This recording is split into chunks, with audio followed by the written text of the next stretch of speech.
தமிழ்நாட்டில் 92 லட்சம் போலி வாக்குகளை வந்து நீக்கியிருக்காங்க. இந்த போலி வாக்குகளை வச்சு தான் வந்து வரக்கூடிய தேர்தலில் திமுக ஜெயிக்கலாம் அப்படின்னு சொல்லி கனவு காண்டுட்டு இருந்தது. அந்த கனவுல வந்து இப்போ மண்ணள்ளி போட்டாங்க அப்படின்னு சொல்லி எடப்பாடி சொல்லியிருக்காரு. இதை மக்கள் எப்படி பார்க்குறாங்க அப்படின்னு சொல்லி மக்கள்கிட்ட கேட்டு தெரிஞ்சுப்போம் வாங்க. நிச்சயமாக அவருடைய கூற்று தவறானது, அவருடைய கணிப்பும் தவறானது. 97 லட்சம் வாக்குகள்னால ஒரு கட்சியோட ஆட்சி நிர்ணயிக்கப்படுது அப்படிங்கிறத வந்து எப்படி ஒரு முதலமைச்சராக இருந்தவர் பார்க்குறாருங்கிறது எங்களுக்கு புரியல.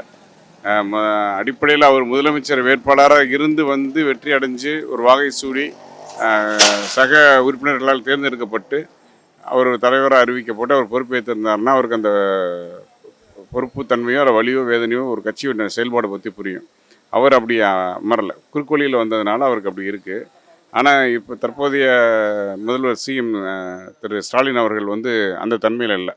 அவர் அடிப்படையிலேருந்து சின்ன சின்ன பொறுப்புகள்லேருந்து முன்னேறி முன்னேறி முன்னேறி வந்திருக்கிறாரு. இன்றைக்கி எல்லோரும் சொல்லலாம் வாரிசு அப்படின்னு சொல்லலாம். உண்மையிலே அப்படி எங்களுக்கு பார்க்க அப்படி தெரியல.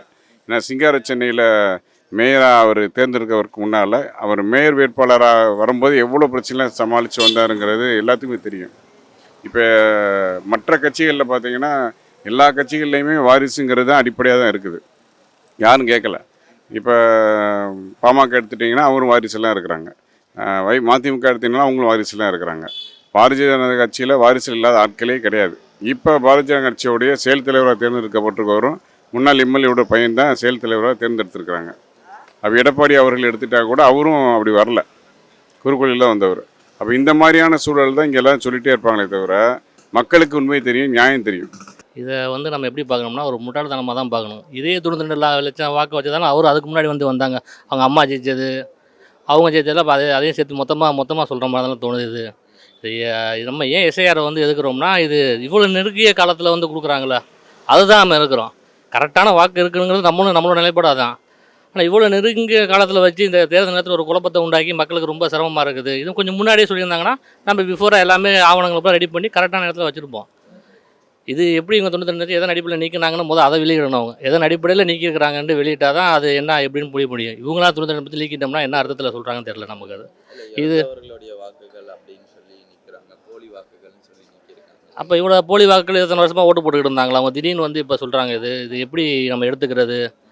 இது வந்து மத்திய அரசோட ஒரு இதுன்னு நினைக்கிறேன். நம்ம ஒரு சூழ்ச்சியில் இது ஒரு சூழ்ச்சி. அவங்க எப்படியா இங்கே கால் ஊன்றாக்காண்டி வர பல முயற்சியில் இது ஒரு முயற்சியாக பண்ணுறாங்க அவங்க. இதை தமிழ்நாட்டு மக்கள் அதை தக்க பதிலடி தேர்தலில் கொடுக்கணும்னு சொல்லலாம். ஏற்கனவே ஒரு இடத்துல அடிமையாக இருக்கார். அதனால் அவங்க சொல்கிறத அவர் வந்து செய்ய முடியும், அவங்க சொல்கிறத ஒரு பேட்டி கொடுக்க முடியும். ஒரு அரசியலாக ஒரு இதாக நேர்மையாக பார்க்கக்கூடிய இதிலிருந்து அவர் தவறி இப்போ வழி மாறி இருக்காங்க, அவ்வளோதான். இந்த 92 லட்சம் கோடி வாக்குகளை வச்சு தான் திமுக வந்து கடந்த தேர்தலில் வந்து ஜெயிச்சது அப்படின்றாரு. சாத்தியமே கிடையாது. எந்த ஒரு அறிவாளியும் இதை ஏற்றுக்கிற முடியாது. இதுக்கு முன்னாடி 2010-20 அவங்க இருந்திருக்கிறாங்க. இதே மக்கள் தொகை கணக்கெடுப்பு தான் இருந்திருக்குது. அவர் சொல்கிறது அது தவறு, அப்புறம் இது சரி அப்படின்னா அவங்களும் அது மாதிரி ஆட்சிக்கு வந்தாங்கன்னா இப்போ அர்த்தமாகும். அது வந்துட்டு உண்டா இல்லையா?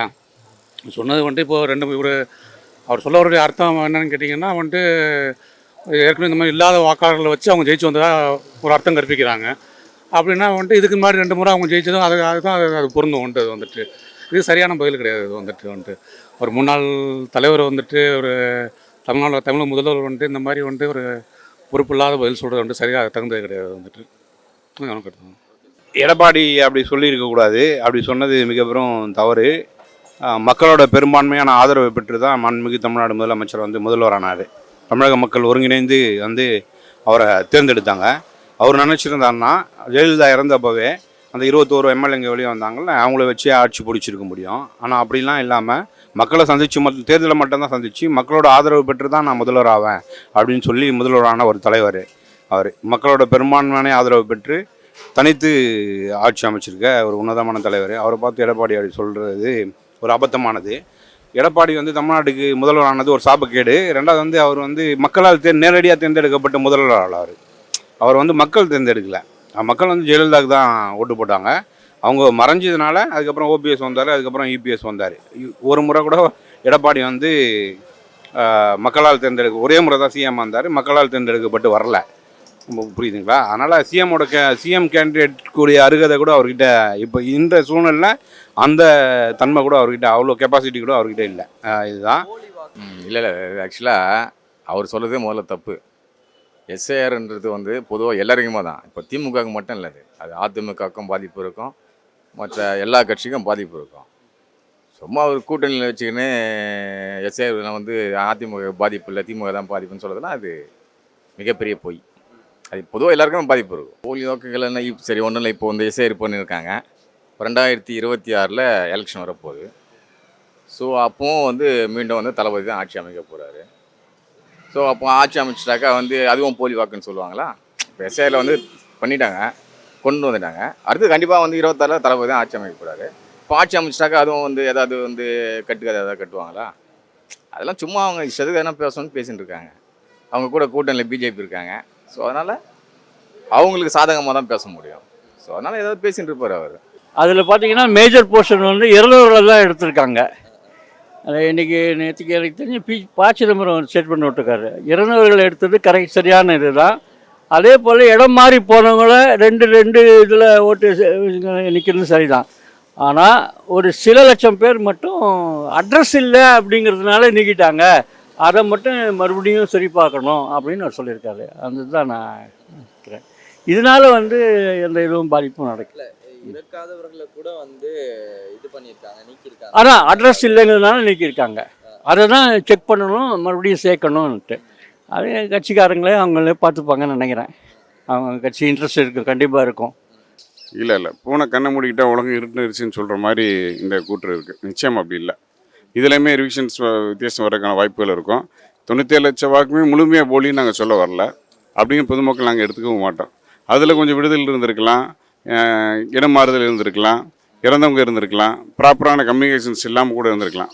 மறுபடியும் அதை வந்து ஒழுங்குபடுத்தினாங்கன்னா மறுபடியும் அந்த வாய்ப்புகள் கிடச்சின்னா திரும்ப அதுக்கான வாய்ப்புகள் உண்டு. நிச்சயமாக இப்படி கண்மூடித்தனமாக 97 லட்சம் வாக்குகள் குற்றம் சாட்டுறதுக்கு நாங்கள் விரும்பலை.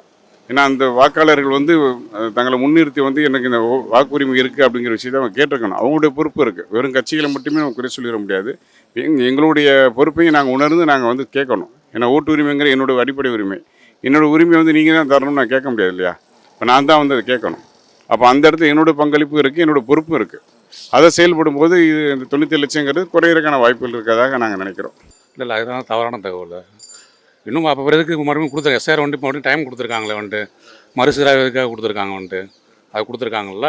அது பார்ப்போம். அதில் எத்தனை பேர் பண்ணுறாங்க வைக்கிறாங்கன்னு சொல்கிறாங்க. அவங்க சொல்லக்கூடிய வந்துட்டு சாத்தியமில்லாத விஷயம் வந்துட்டு. அது எப்படி இத்தனை லட்சம் மக்கள் வந்துட்டு கிட்டத்தட்ட 1 கோடி பேர் வந்துட்டு வாக்காளர் இல்லைன்றது வந்துட்டு ஏற்றுக்கக்கூடிய விஷயமாகவே இல்லை. அது வந்துட்டு அதில் ஏதோ உள்நோக்கம் கற்பிக்கிறார் அவர், வேறு ஒன்றும் கிடையாது. அவர் சொல்கிறது வாசம்தான். இவ்வளோ வாக்கு போச்சு இருந்தாலும் இவங்க பலமான கூட்டணியில் இருக்கிறாங்க. திமுக கூட்டணி நம்பி தான் அவங்க இப்போது அடுத்த ஆட்சியை பிடிக்குதுன்னு இருக்கிறாங்க. அதனால் வந்து இவர் சொல்கிறது இந்த ஓட்டு போச்சுன்னா வரமாட்டாங்கன்னு அவரோட ஐடியா அவரோட மனசில் இதை சொல்கிறாரு. இவங்க என்ன சொல்கிறாங்களோ எங்களை கூட்டணி எங்களை காப்பாற்றோன்ட்டு இவர் சொல்கிறாரு. ஆனால் எல்லாத்துக்கும் மக்கள் தீர்ப்பு தான் சார், மகேசன் தீர்ப்பு. இல்லை அவசியம் இல்லை. அதுதான் நான் முதலே சொன்னேன்ல, அவசியம் இல்லை. பெரும்பான்மையான மக்களோட ஆதரவு பெற்று அப்படிலாம் யாரும் தமிழ்நாட்டில் ஆட்சி பிடிச்ச முடியும். எல்லா பூத்துலேயும் எல்லாரோட கட்சி ஏஜென்ட்டும் பூத்தில் உட்காந்துருப்பாங்க. போலி வாக்காளர்களை வச்சுலாம் யாருமே ஓட்டு போட முடியாது. சரி, போலி வாக்காளர்கள் ஓட்டு போடணும்னா இவங்க பூத் ஏஜென்ட்லாம் என்ன பண்ணியிருந்தாங்க? அப்போ உங்கள் கட்சிக்கு பூத் ஏஜென்ட் பூத்தில் இல்லையா? அதுபோல் பிஜேபி பூத் ஏஜென்ட்டே இல்லாமல் வடநாட்டிலலாம் ஓட்டு வாங்குதே, அந்த கதையாக அங்கே இருக்குது? அப்படி கிடையாது. ஏடிஎம்கே ஆளும் உள்ளே உட்காருவாங்க, பிஜேபி ஆளும் உள்ளே உட்காருவாங்க. அவங்களோட கூட்டணியில் இந்த கட்சியோட பூத் ஏஜென்ட்லாம் உட்காந்துருப்பாங்கல்ல. அப்போ அதெல்லாம் மீறி எப்படி ஒரு போலி வாக்கு போட்டுற முடியும்னு நினைக்கிறீங்க? அரசு அதிகாரிகள் எப்படி அதுக்கு ஒத்துழைப்பாங்க, எப்படி விட்டுருவாங்க அதெல்லாம்? ஸோ அதெல்லாம் வந்து ஏதோ பேசுறதுக்காக பேசுகிறாரு அவர். அதான் விஜய் சொல்கிறாருல்ல, நாங்கள் விஜயை கருதலை, எங்களுக்கு காம்படிஷனாக வந்து திமுகவுக்கு வந்து காம்படிஷனாக கருதலை அவரே சொல்லிக்கிறாரு. அதுலேயாவது இவர் வந்து அந்த ரேஸ்லேயாவது வர சொல்லுங்கள் எடப்பாடி. பாவம் இன்னும் இதே நிலைமையில் அவர் வந்து கட்சியை வச்சுருந்தாருன்னா, பிஜேபிக்கு அடிமையாகவே அந்த கட்சியை வச்சுருந்தாருன்னா ஒரு காலத்துக்கு அப்புறமா அந்த இன்னும் குறைஞ்ச காலத்துலேயே அந்த கட்சி காணாமல் போயிடும். ஸோ அதுதான் பிஜேபி பண்ணின்னு இருக்கு. இப்போது அதை கூட உணராமல் இருக்கார் எடப்பாடி. அந்த அளவுக்கு கூட அவர் நிறைய சிக்கலில் இருக்கார். பிஜேபி கூட வேறு சிக்கலில் இருக்கார். அதனால் பைண்ட் ஆகிருக்காரு. மற்றபடி வேறு சொல்ல இது மக்கள்லாம் தெளிவாக இருப்பாங்க. தமிழ்நாட்டு மக்கள் வடநாட்டில் ஏமாத்துற மாதிரி அங்கே ஓட்டு போட்டு இங்கே வேலைக்கு வந்துடுறாங்களா? அது போல் கதை இல்லை. இங்கே எல்லாம் வந்து பகுத்தறியும். பெரியாரோட மண், கலைஞரோட மண் இது, அண்ணாவோட மண் இது. அதனால் எல்லாம் பகுத்தறிஞ்சு கரெக்டாக ஓட் பண்ணுவாங்க. மக்களோட அமோக செல்வாக்கை பெற்றிருக்காரு தளபதி. எண்ணற்ற நலத்திட்டங்களை பண்ணியிருக்காரு. தாய்மார்களோட ஆதரவு பெற்றிருக்காரு. இப்படி இருக்க தலைவரை விட்டு வேறு எந்த தலைவரை தேர்ந்தெடுப்பாங்கன்னு நம்ம நினைக்க முடியாது. ஆனால் எல்லா பேரும் ஏன் திமுக டார்கெட் பண்ணுறாங்க அப்படின்னா, ஒரு வகுப்பில் கடைசியாக இருக்கக்கூடிய ஒரு மாணவர் கூட ஃபஸ்ட் ரேங்க் எடுக்கக்கூடிய மாணவர் கூட தான் போட்டி போடுவாங்க. 28வது பிளேஸில் இருக்கிறவர் வந்து 30வது பிளேஸோட போட்டி போட முடியாது.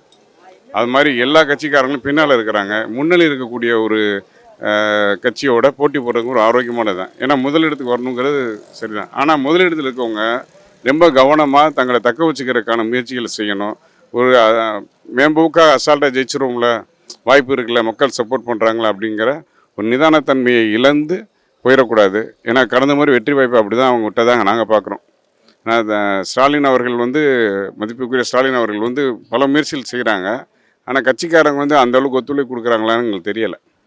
இப்போ எஸ்ஐஆரை பொறுத்தளவில் எங்கள் தொகுதியிலெல்லாம் நாங்கள் மதுரை மத்திய தொகுதி, இங்கே சென்னைக்கு வந்திருக்கிறோம். இப்போ அவங்க வந்து பார்த்தீங்கன்னா அங்கே உள்ள பிடிஆர் அவர்கள் மினிஸ்டராக இருக்கிறாங்க. இதை பற்றி அவர் கிஞ்சித்தும் என்னன்னு கூட கேட்டதில்லை. என்னன்னு கூட அவருக்கு எஸ்ஐஆரை பற்றி அவர் பேசுன மாதிரியே தெரியல. வெளில பேசுகிறதே தவிர தொகுதிகள் வந்து பார்க்கவே இல்லை. எங்கள் பகுதியில் இருக்கக்கூடிய கவுன்சிலர் வந்து கொஞ்சம் முயற்சி எடுத்து எல்லா வேலையும் செய்கிறாங்க.